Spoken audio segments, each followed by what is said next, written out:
नमस्कार। आज का जो हमारा टॉपिक है वह टॉपिक बहुत ही ज़्यादा इम्पोर्टेंट है। जो हम आज ये टॉपिक कर रहे हैं, इस टॉपिक में से एग्ज़ाम में लगभग क्वेश्चन हर साल मिलता है।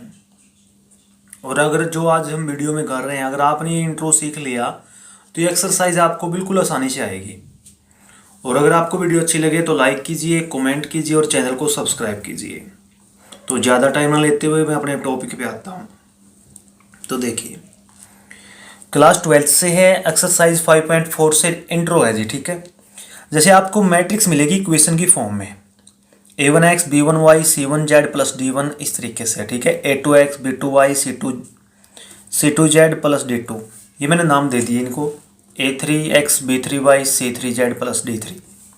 हम क्या मान लेते हैं यहाँ पे, अननोन यूज करेंगे बार बार। अननोन, अननोन का मतलब क्या, जो वेरिएबल दिए होते हैं उनको अननोन बोलेंगे। जैसे इसमें क्या है, एक्स वाई जेड। फिर हम लेट कर लेते हैं, लेट एक मैट्रिक्स को एक मान लिया, ठीक है, और जो x का कोफिशिएंट है वो ले लिया पहले, फिर y का, फिर z का। ठीक है, ऊपर वाली रो में a1 b1 c1। फिर सेकंड रो में क्या है, a2 है b2 है c2 है, तो क्या ले लिया a2 b2 c2। फिर थर्ड रो में क्या ले लिया, जो थर्ड जो इक्वेशन है a3 b3 c3। ठीक है, इसको क्या मान लिया, a मान लिया। और जो अननोन है उसको नाम दे दिया capital X. Capital X means X Y Z, जो अननोन को हम एक्स नाम देंगे। इसके बाद बी बोलेंगे। बी किसको बोलेंगे, जो हमारा प्लस में कोफिशिएंट है, प्लस में जो कांस्टेंट है। ठीक है, कांस्टेंट को दे दिया d1 d2 d3। ठीक है, hence the system of equation can be written in the matrix form. जो सिस्टम ऑफ इक्वेशन इसको बोलेंगे हम सिस्टम ऑफ इक्वेशन। ठीक है, आपको ऐसे आएगा, solve the system of equation by matrix method. इस तरीके से आपका क्वेश्चन आएगा, solve the system of equation by matrix method. तो यहाँ पे आप क्या लिख सकते हो, hence the system of equation can be written in the matrix form, यानी कि ax is equal to B. अब आपने जो a मैट्रिक्स माने है वो x के साथ मल्टीप्लाई करोगे और b इक्वल टू लिखोगे तो आपका इक्वल टू आएगा। आप चेक करके देखोगे तो यही आएगा। अब बात आती है कॉन्सिस्टेंट। कॉन्सिस्टेंट से और इनकॉन्सिस्टेंट से हम पहले भी परिचित हैं, क्योंकि 10th में भी हमने पढ़ा है। कॉन्सिस्टेंट क्या होता है, जैसे मान के चलिए किसी का सिस्टम ऑफ इक्वेशन का सॉल्यूशन आ जाता है, हैविंग सिस्टम ऑफ, जैसे यूनिक सॉल्यूशन तीन तरीके से होते हैं। यूनिक सॉल्यूशन होता है एक होता है infinite many solution, infinite number of solution. एक होता है यूनिक सॉल्यूशन, एक होता है इनफाइनाइट नंबर ऑफ सॉल्यूशन। अगर सिस्टम ऑफ इक्वेशन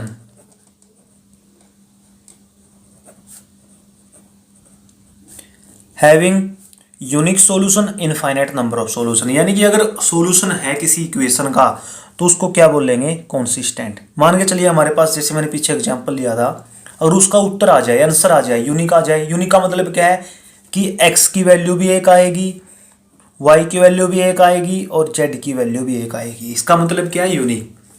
इनफाइनाइट का मतलब क्या है, जैसे x बराबर k आ गया, ठीक है, y बराबर 3k आ गया, z बराबर मान के चलो 5k आ गया, तो आपकी इसके इनफाइनाइट मैनी सॉल्यूशन होंगे। कैसे, जैसे k की वैल्यू अगर एक ले ली तो x की एक आ गई, k की वैल्यू 100 ले ली तो x की वैल्यू कितनी आएगी, 100 आ गई, और y की 300 आ गई, और z की कितनी आ गई, 500। तो आप इस तरीके से कितने भी सॉल्यूशन निकाल सकते हैं। अगर या तो इस तरीके से आ जाए या x की वैल्यू आ जाए y की z की, तो उसको बोलेंगे कॉन्सिस्टेंट। इसके बाद बात आती है इनकॉन्सिस्टेंट। इनकॉन्सिस्टेंट का मतलब क्या है, अगर system of equation having no solution,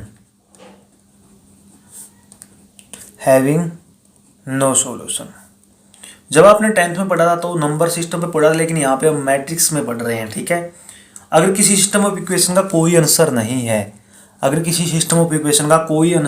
है, तो उसको क्या बोलेंगे, इनकॉन्सिस्टेंट, यानी कि कोई नो सॉल्यूशन। हम इसको बोल सकते हैं नो सॉल्यूशन। अगर कोई भी आंसर नहीं होगा तो उसको क्या बोलेंगे, इनकॉन्सिस्टेंट। अब if A is non singular then x is equal to, देखो जो हमने ए मैट्रिक्स मानी है, A is non singular. Non singular का मतलब क्या है, अगर ए का डिटरमिनेंट नॉन जीरो है, ठीक है, then x is equal to A inverse B is the unique solution of the matrix. अगर x इज इक्वल टू आपको मान के चलिए x is equal to A inverse B मिल गया, तो आपकी x की वैल्यू क्या क्या होगी, जैसे x की वैल्यू एक होगी, y की एक होगी, z की, तो एक एक वैल्यू आएगी। अगर x is equal to A inverse B, पहले तो ये कब पॉसिबल होगा, जब a नॉन सिंगल होगा, यानी कि a का डिटरमिनेंट क्या होगा, नॉन जीरो। फिर आप x is equal to A inverse B निकालते हैं, तो वहाँ पे क्या होगा, अगर ऐसा पॉसिबल हो जाता है तो वहाँ पे x की वैल्यू क्या होगी, यूनिक होगी, y की वैल्यू यूनिक होगी, z की भी क्या होगी, यूनिक होगी।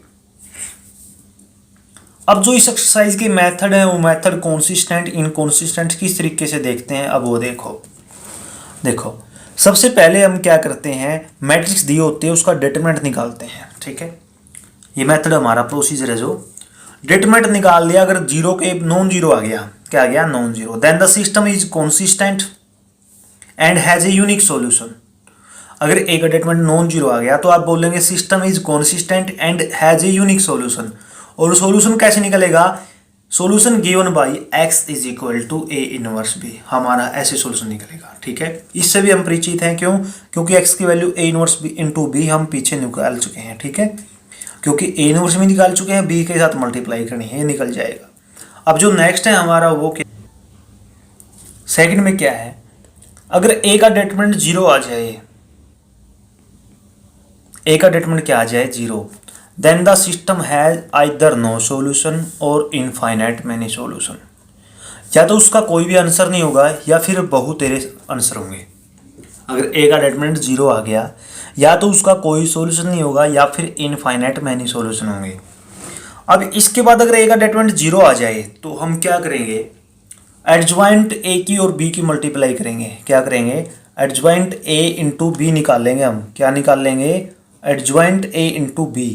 नेक्स्ट में हम क्या करेंगे, next find adjoint A into B.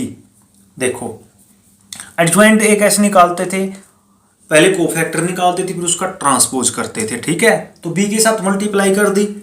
Then अगर adjoint A into B, adjoint A की और बी की मल्टीप्लाई की, आ गई नॉन जीरो, नॉन जीरो आ गई, क्या आ गई, एडजॉइंट ए इंटू बी की मल्टीप्लाई की, जीरो नहीं आई, क्या नहीं आई, जीरो।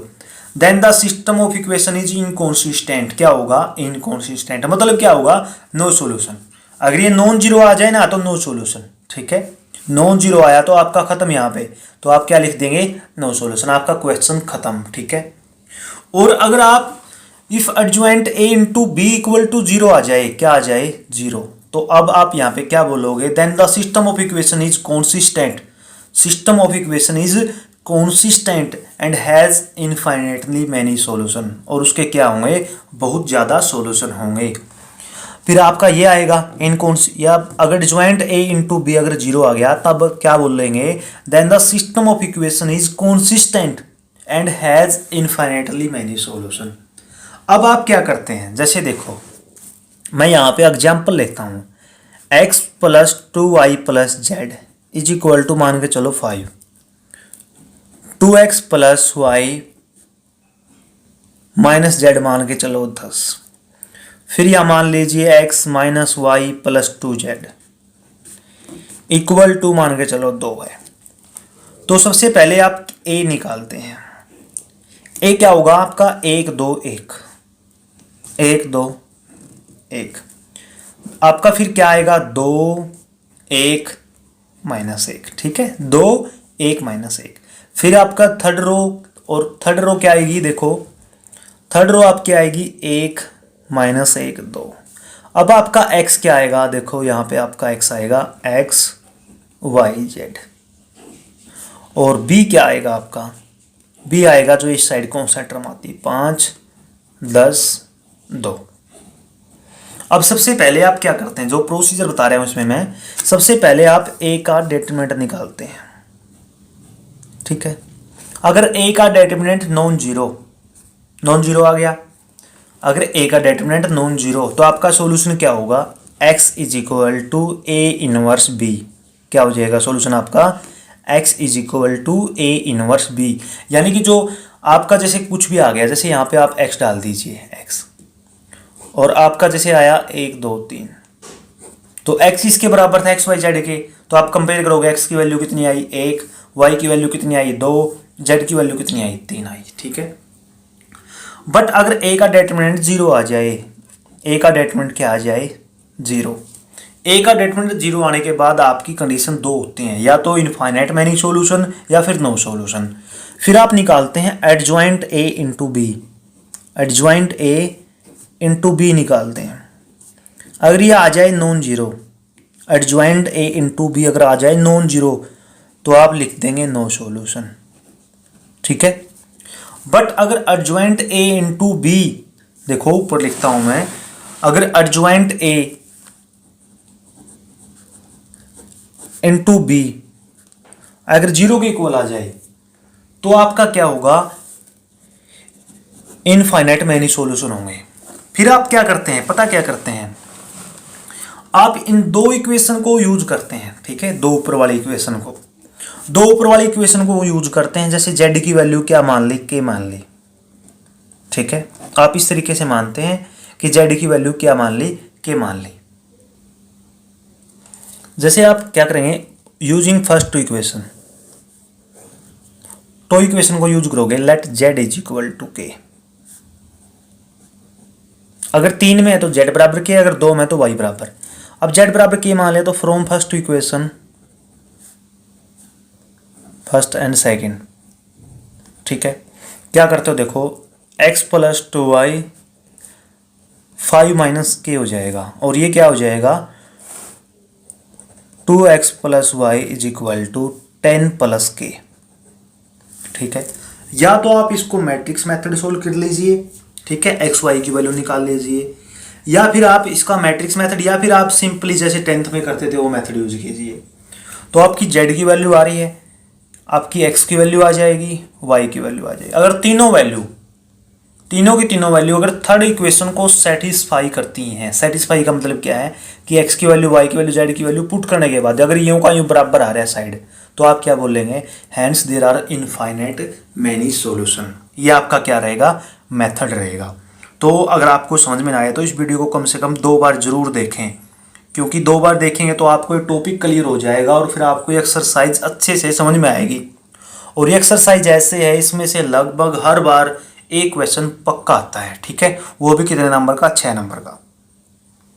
अगर वीडियो अच्छी लगे तो लाइक कीजिए, कमेंट कीजिए। धन्यवाद।